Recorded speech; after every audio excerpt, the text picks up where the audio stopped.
This is, in fact, session number 24 of Gandhi and King, Soul Force and Social Change, a course that I am helping to facilitate, that Sibi Joseph in India is also a key contributor to, and we have people from over 12 countries attending this Gandhi and King course. Today's session, number 24, finishes our 8th week together out of 10 weeks. We will have 2 weeks more. Today's session is going to be focusing on Gandhi compared with King and his views of soul force and social change. That topic seems academic, but what is the role of law in bringing about change? Today we will see that Gandhi and King are very significantly different. I don't always like to emphasize differences, but it is important to see that people that we respect can disagree. And I will be looking at, first, the issue of affirmative action. I'll define what that is.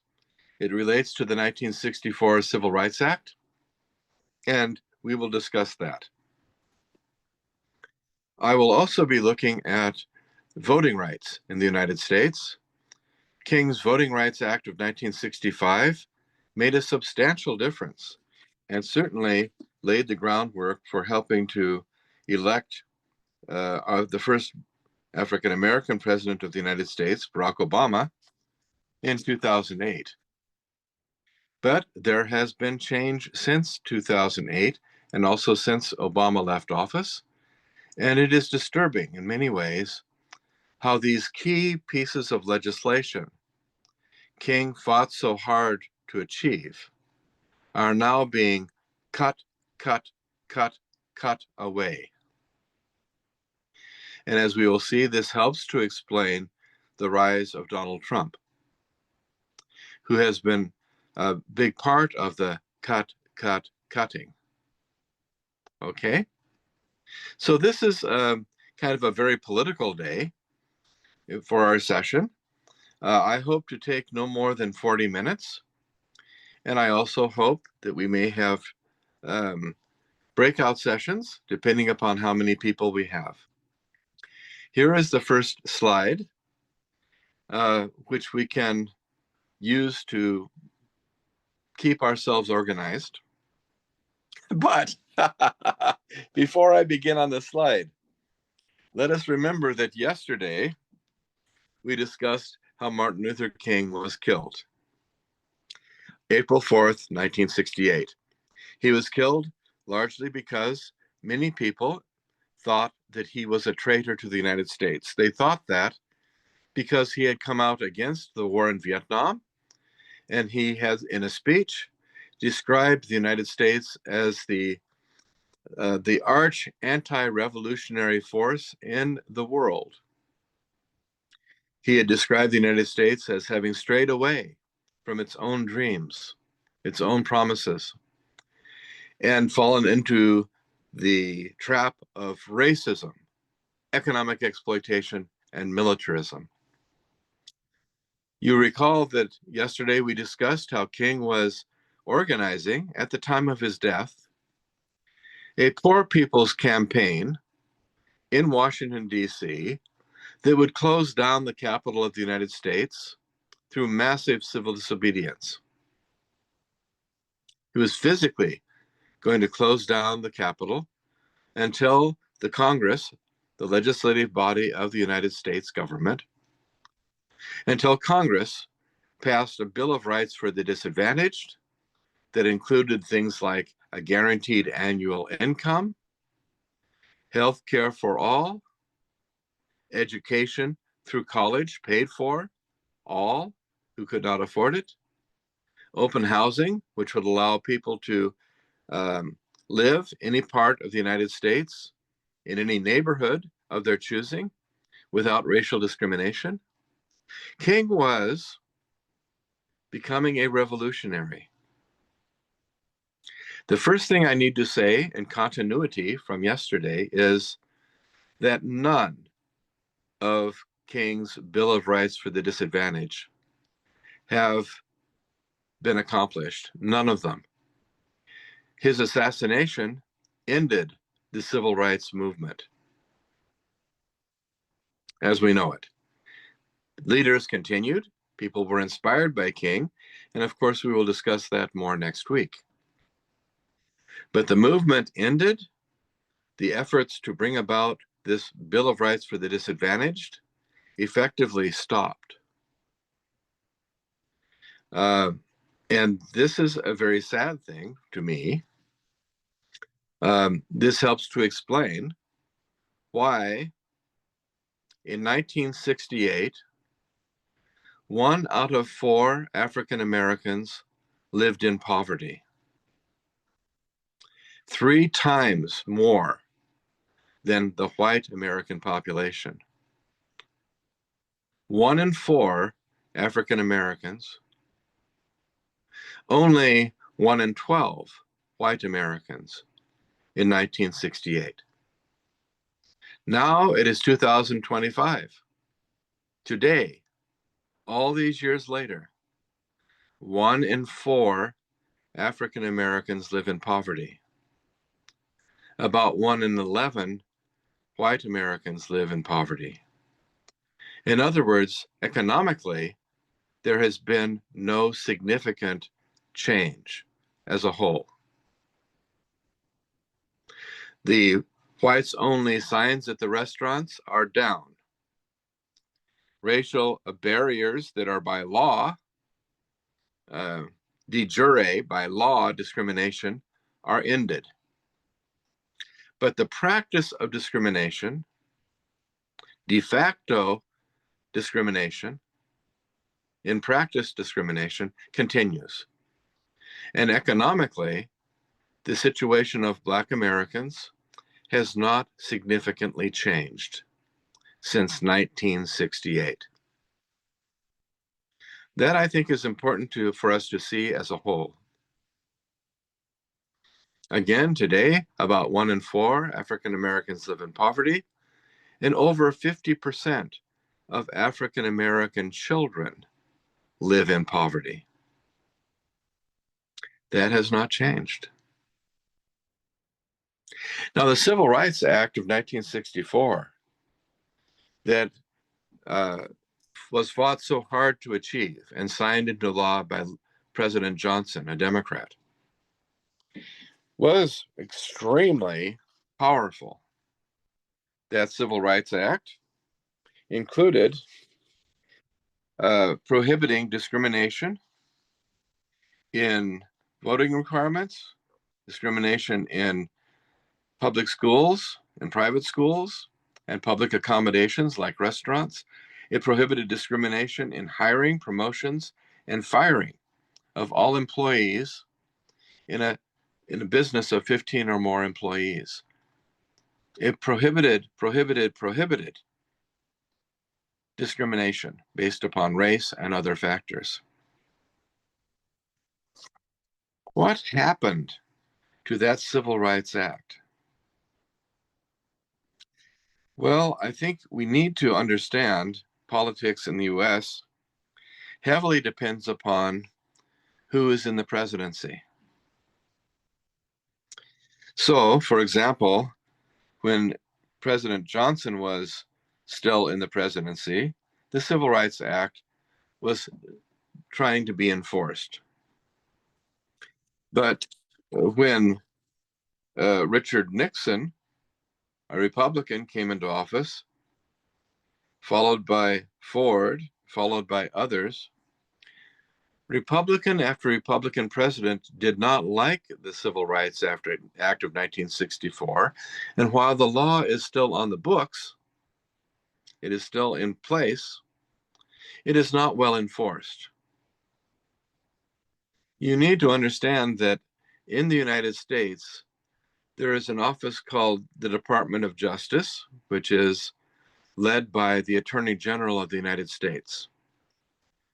Every president selects their own Attorney General.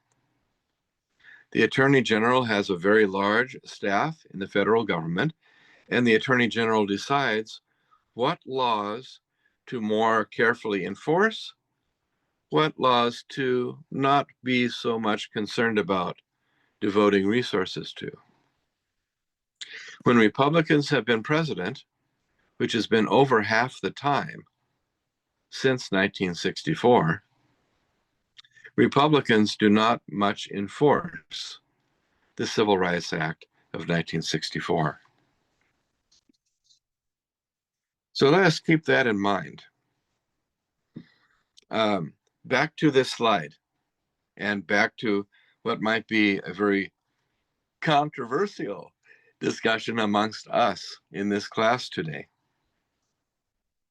Question: should laws and policies be created and enforced to prohibit discrimination against persons because of race, color, religion, sex, national origin, alienage, or other factors? This is the Civil Rights Act of 1964. By the way, race, color, and religion were key.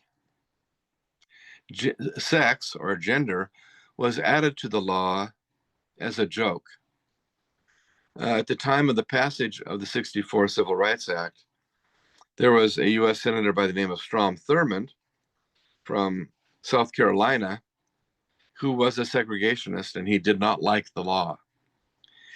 He added an amendment to include sex as a factor that would not be allowed for discrimination. He thought adding sex would kill the law. He thought that it was so stupid to include sex that it would make everyone see how foolish the law is. So sex was added as a joke.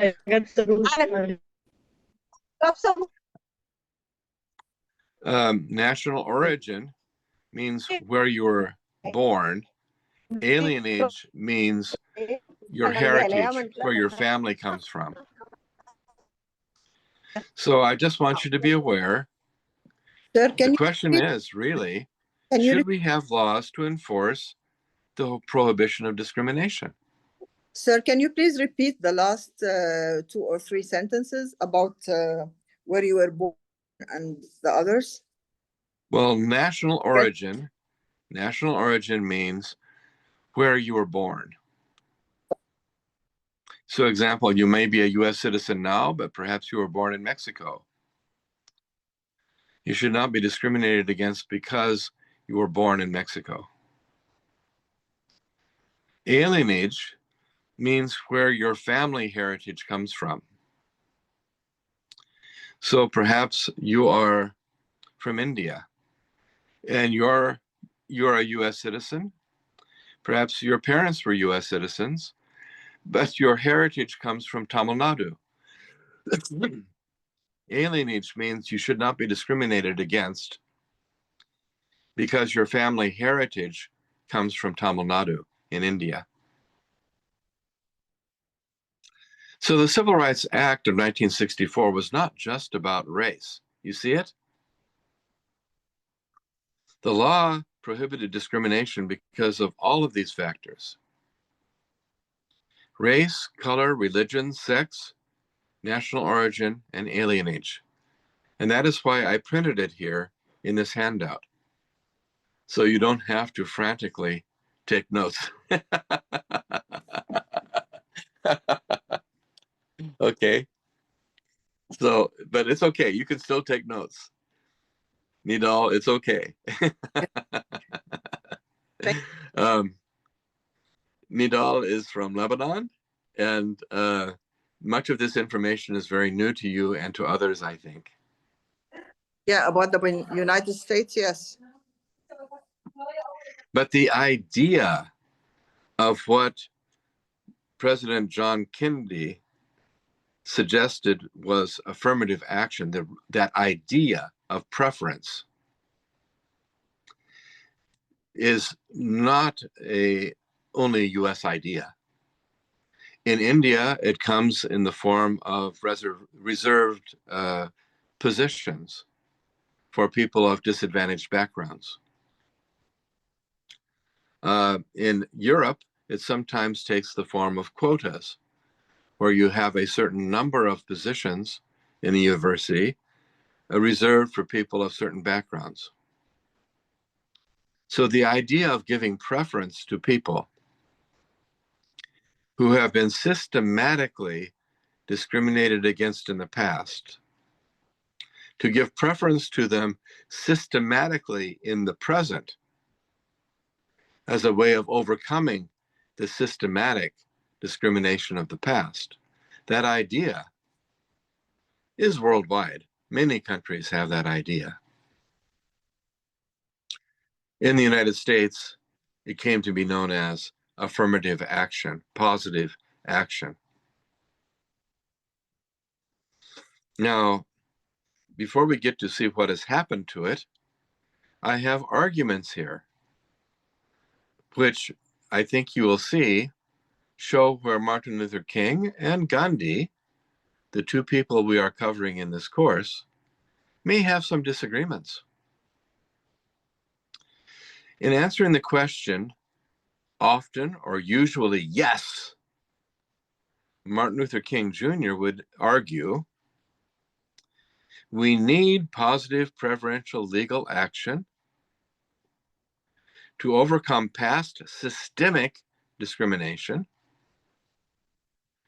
to assure DEI, which is diversity, equity, and inclusion, impacts as fast as possible, to address past wrongs that are still present now,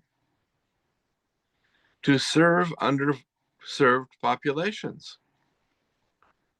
And those who argue, like King, in favor of affirmative action will usually focus on groups and potential qualifications. So let us take a moment for that. I think this is kind of interesting to me.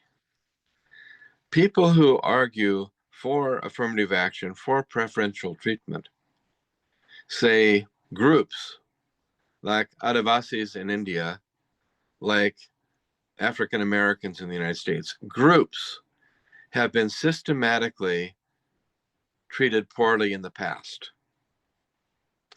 So we need to have preferences for groups systematically in the present to overcome the effects of the past. The past continues to ripple into the present and into the future. If we do nothing, it just continues to flow into the present and the future. We must stop it. King would say we must stop it. We must stop the discrimination by law so as to allow for fairness in perhaps compensating groups in the present who were discriminated against in the past. We've already mentioned that African Americans are 3 times more likely to live in poverty in the United States. That is because of the past. Past actions have led them to have less wealth. And their less wealth gives them less ability to help their children today go to good colleges and to get good jobs. How do you stop the effects of the past?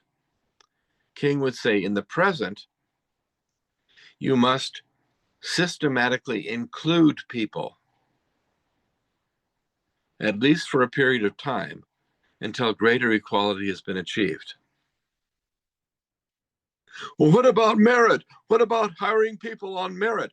What about getting people into colleges based upon their qualifications? Martin Luther King's position is those qualifications, what we even describe as merit, is often biased. Who decides what the qualifications for a job are? The bosses, those who own the business. Okay, are most of the bosses white? Yes. So it's white people who decide what the qualifications shall be for new employees? Yes. Is this colorblind? No. Is it more likely to result in future employees being white? Yes. So merit, King would say, is not always merit. You need to use that word carefully and ask, who decides what merit is? Who decides what the qualifications are? And white people who have a pattern of discrimination against non-white people, they will define the qualifications for the job in a way that is favoring white people. So King would say you need to hire new people using the Civil Rights Act of 1964. You need to hire people and promote people who are more diverse in their backgrounds based on their potential qualifications. If they don't have the proper degree now, then you help them go back to school and get the proper degree. King says that's the only way of stopping the patterns of the past that continue to flow. You must have positive preference for the discriminated people. Now that is the first column. The second column, where I have often know, would be largely argued by people like Mohandas Gandhi. Often know argues, and you can read this, we need patience to change over time. Remember, Gandhi had great patience. To allow system evolution, it's a typographical error, to allow system evolution to promote individual self-reliance, to avoid future backlash and anger, and to serve the common good. Gandhi would consistently focus on individual merit. You notice he focuses on individual, not group. And it's individual present merit, not potential.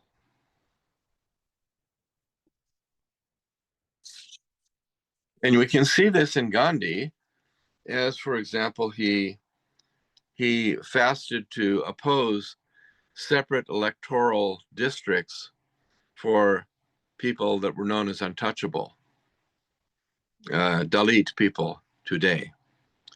He opposed the British proposal to have Dalits elect Dalits to have positions in the government because he did not want to have separation at the beginning. He wanted everyone to run for office according to their present merit. And he was much more focused on the individual level. The key, I think, for those who oppose affirmative action is probably the word patience. Gandhi believes change takes place in its own time, according to its own movement. We must be patient to have independence for India provided by the British. We must be patient to have equality under the law given to Dalits and Adivasis. We must be patient. Martin Luther King, as we have seen, is very impatient. We have waited a long time for freedom, over 300 years, he says in his letter from Birmingham jail. We have only one life to live, according to King. And the time is now for change. Don't ask us to be patient, King says, because patience for us, in our experience as African Americans, almost always means never. Be patient means no change happens. That is our experience. And Gandhi would probably say, I respect that to be your experience. Yet to bring about change by force of law is a problem. What you gain by coercion, you may be only able to keep by coercion.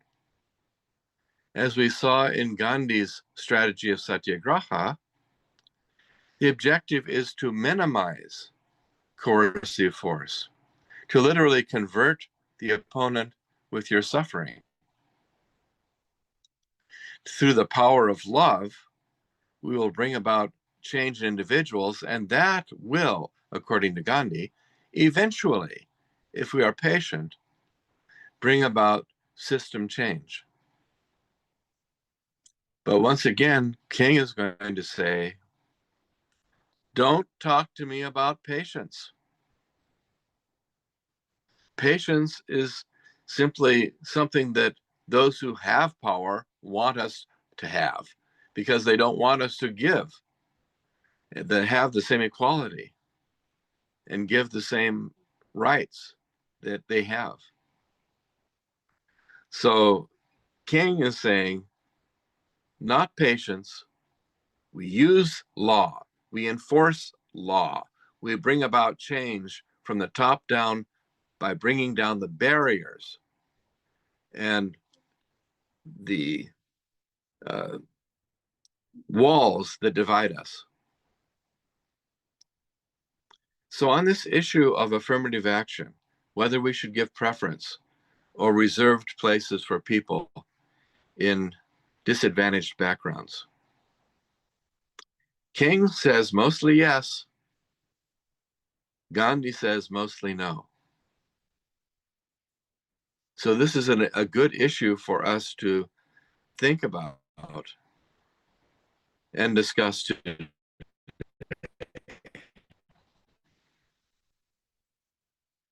Time to open for some discussion about this.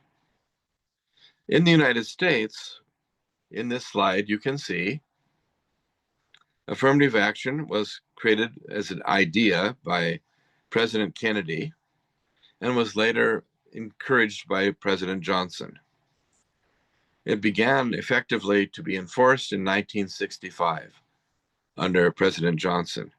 That's 1 year after the Civil Rights Act of 1964. So you can see that King inspired the law, and Kennedy is beginning to enforce the law, and Johnson enforced the law. There were several Supreme Court decisions. In 1978, one Supreme Court decision listed here, 5-4 decision. There are 9 Supreme Court judges. 5-4, they ruled that quotas cannot be used. But 5-4, they also ruled that race may be one factor among many considered in providing preferential treatment to people based upon race in educational admissions. So it was a very closely divided court. They said yes to race being a factor, but no to it being the only factor or a quota system. In 2003, another 5-4 decision more clearly said, yes, you can give preference to underrepresented minority groups in university admissions. Yes, but again, it was a 5-4 closely divided Supreme Court in the US. The key vote was a woman, Sandra Day O'Connor. Sandra Day O'Connor was the first woman ever to be on the US Supreme Court. It took 200 years to have the first woman on the US Supreme Court. Bad, so bad. And Sandra Day O'Connor was a Republican. But she voted yes because she herself had experienced discrimination as a woman. She was top in her class graduating from college, and yet she had difficulty getting into law school. She graduated top in her class in law school, but she had difficulty getting a job teaching and providing legal services in a legal company. She was systematically discriminated against as a woman, Sandra Day O'Connor. And in the 2003 Reuter case, she joined other liberal members of the court in voting yes for affirmative action. She voted that way because she had experienced discrimination and she did not want to be patient. I hope you understand. 20 years later, in 2023, just recently, another Supreme Court overruled that 2003 decision. They declared that previous decision unconstitutional, and they declared affirmative action to be no longer used. Affirmative action begun by President Johnson in 1965 ended in at least university college admissions in 2023. The vote was 6-2, and it was a Republican majority largely developed by Donald Trump, which overruled the remaining liberal Democrats. So today, affirmative action is no, at least in college admissions. Another typographical error. In 2025, not 1025, 1025 is in the Middle Ages. We were still engaged in crusades in the Holy Land in 1025. The year is 2025. And Donald Trump and Elon Musk are now actively seeking to end all programs and policies, not just relating to affirmative action, but also relating to diversity, equity, and inclusion in any form. That is a complete reaction against Martin Luther King and what he stood for. In fact, this past week, the efforts of Mr. Trump and Elon Musk have resulted in cleaning of websites, for example, with the U.S. Department of Defense. The U.S. Department of Defense has a website that had celebrated African American who acted with special heroism. Last week, those additions to the website were taken down. They wanted to clean it of any African American heroes. It's anti-affirmative action. It's trying to make invisible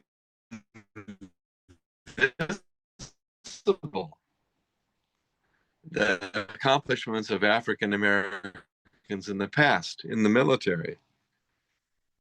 The website was cleaned of racial references. And so, because of the public protest, some of the heroes were brought back onto the website. But I hope you are understanding. King fought for equality. He fought for equity. He wanted a more diverse workforce representing the diversity of the United States population. He wanted to include systematically people who have been excluded in the past. King was representing diversity, equity, and inclusion. Donald Trump and Elon Musk today not in the spirit of Gandhi, but in the spirit of, I would say, racial supremacy, are seeking to return to a past where equality under the law was not enforced.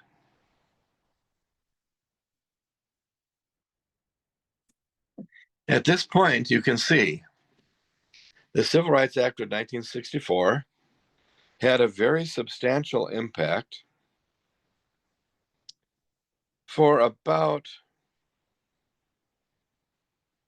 10 to 15 years. And then it has been in debate, and largely very little progress has been made in implementing the Civil Rights Act of 1964. And today, Donald Trump is really trying to end the effectiveness of the Civil Rights Act of 1964.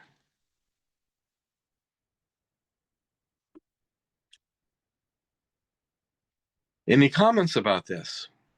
If I was confusing, please help me not be and ask a question. Nidal, you are circled. Do you want to unmute? No. Hello. When Yes. me, myself, okay, I'm now Lebanese, but I have suffered this discrimination before having the Lebanese ID, and still having some papers myself, not my children and my husband. And this is real suffering for me. I'm in the 50s and still have some issues that would remind you that you are a less citizen than the others. That's really difficult. At least you have the laws in the USA. We have nothing here. Racism is everywhere.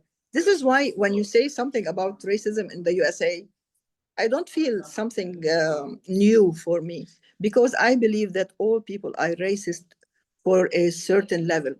But when it comes to high levels of cruelty or killing, that's dangerous. But I'm familiar with discrimination and suffering that. And again, discrimination under the Civil Rights Act of 1964 was not just about race. It was also about color, religion. Oh.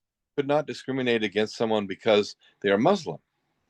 It was about sex or gender. You could not discriminate against someone because they were a woman. King's law was far beyond race. He was trying to develop a society which he called the beloved community, where everyone would be treated equally under the law. Hopefully. Still the word after more than 60 or 40 years, 50 years, and the world is still suffering. Many countries still suffering this the same. And in the United States, again, the Civil Rights Act of 1964 made a difference, but now has been cut back.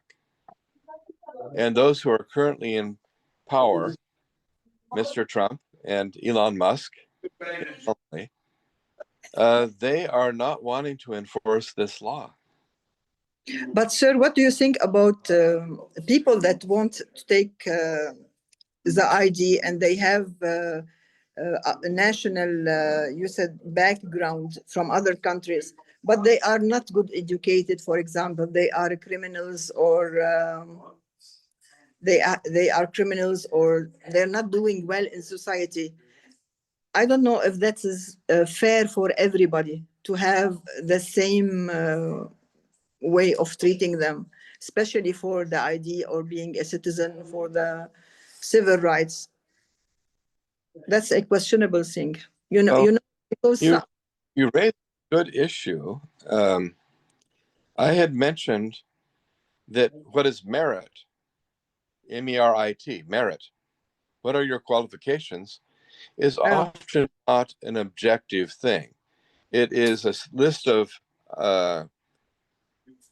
items to qualify, which are created by people. Okay. And a list created by people for their own people biased against women, for example. Mm. And so you need to understand that merit is subjective. Okay. Remind yourself of that. And second, what is a crime? Okay. A crime is also written by lawmakers who make something a crime. Mm. You make smoking marijuana a crime. Hundreds of thousands of people have criminal records in the US because of marijuana conviction. Well, now marijuana is legal in more than half the states. Finally, we have realized that this is not a horrible thing. I mean, it has negatives, but it is not addictive in the same way as alcohol or heroin. It should be not classified in the same way. It's unscientific to classify it that way. But if you have a marijuana conviction on your record and you have served time in jail for it, you can be disqualified from any jobs. It is on your record, and this is preventing people from helping themselves improve their livelihoods. And marijuana is only one example. Let's take a more extreme example. Let's take the example of my former housemate who lived with my wife and I for 4 years. She returned to a heroin addiction, which was horrible. She had to leave our home because we cannot have people practicing drug use in our house. She left. She developed psychological problems. She was hearing voices, schizophrenia, and she killed her mother. She killed her mother with a knife because Vladimir Lenin, in her head, told her to hurt her mother. She was hearing Lenin from Russia, long dead, in her head, telling her to harm her mother. Well, obviously, this is wrong. But also, obviously, she needs mental health care, yes? When you're hearing those voices, how can you be responsible for your actions when you're not sane? You're not thinking right. When she gets out of prison, about 15 years from now, she will be able to get almost no job. Most employers will ask, have you any felony convictions? And she writes down, I killed my mother. Who is going to hire her? Who?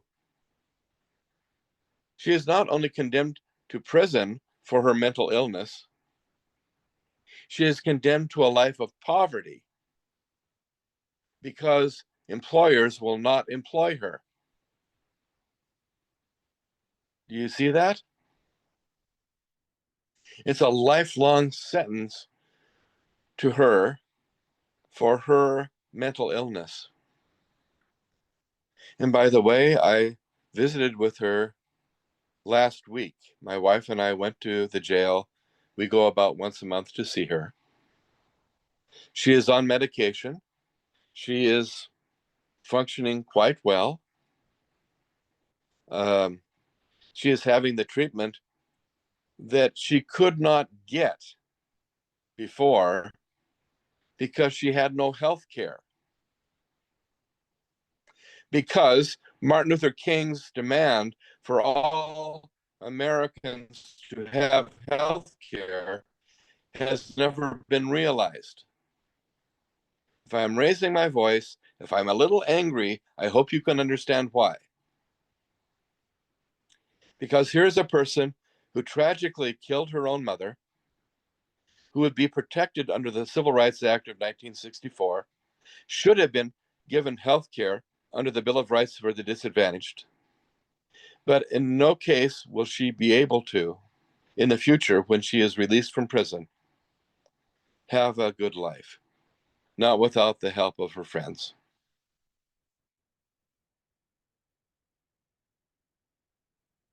Every individual circumstance you can see becomes complicated when you look into it. But it also becomes fairly simple when you stand back. As Gandhi would say, what is the golden rule? You treat others as you would want them to treat yourself. How would you want to be treated if you were that young woman now in prison? How would you want to be treated? With forgiveness? Given another chance to have a good life? How would you want to be treated? And I think when you stand back, it's fairly clear that most of us would want to be treated with fairness and equality. That's what Martin Luther King wanted with affirmative action. He did not want the past, your actions or those of your group, to hold you down. He wanted to break the patterns of the past, to allow for people to improve their lives in the future.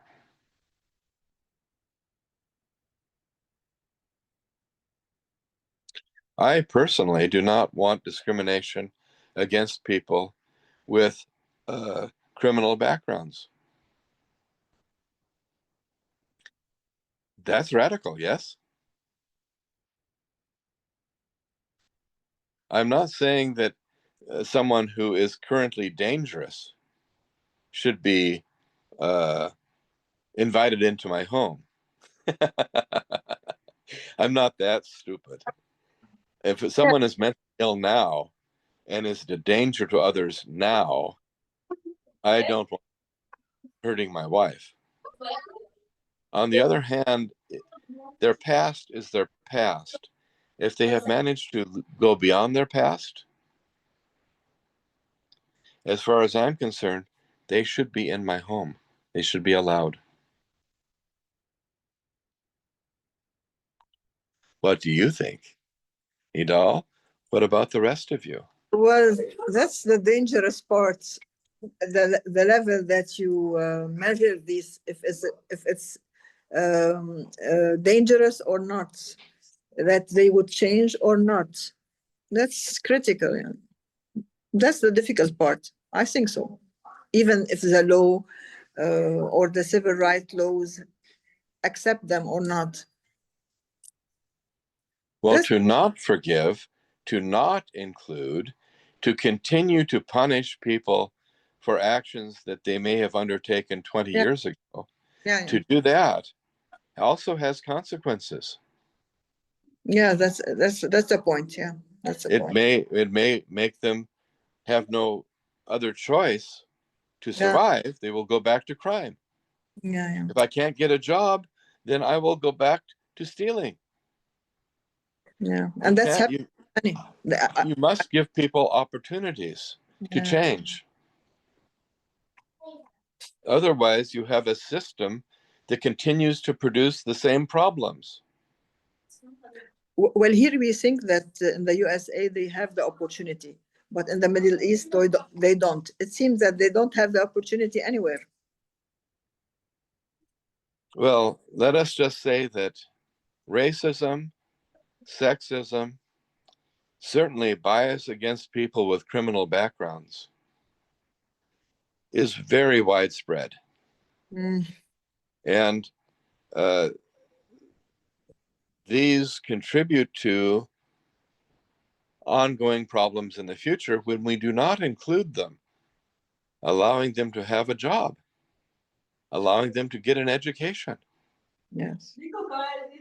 allowing them to have health care. Yeah. These are things that Martin Luther King stood for. Frankly, I think Gandhi agreed with this also. Surely that's humanity.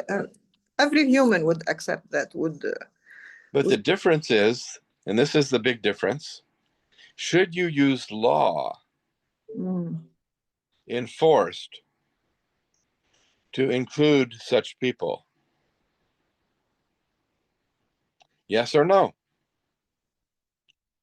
King largely says yes. Gandhi largely opts for patience over time, where society will evolve to and culture will evolve to include people. But Gandhi is not strongly in favor of using law as a means of changing things. He's not primarily interested in using physical coercion to change patterns of behavior. There is a difference. Similar goal, but different strategy.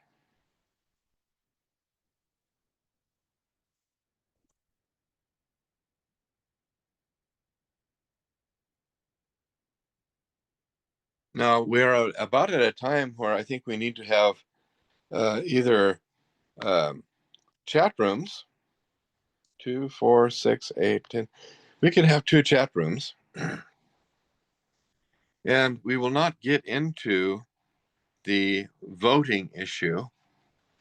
Perhaps that will carry over to next Thursday when we meet again, when we discuss King's impact on others. And we will look at voting in the United States and other influences King has had and what has been happening with that next Thursday in session number 25.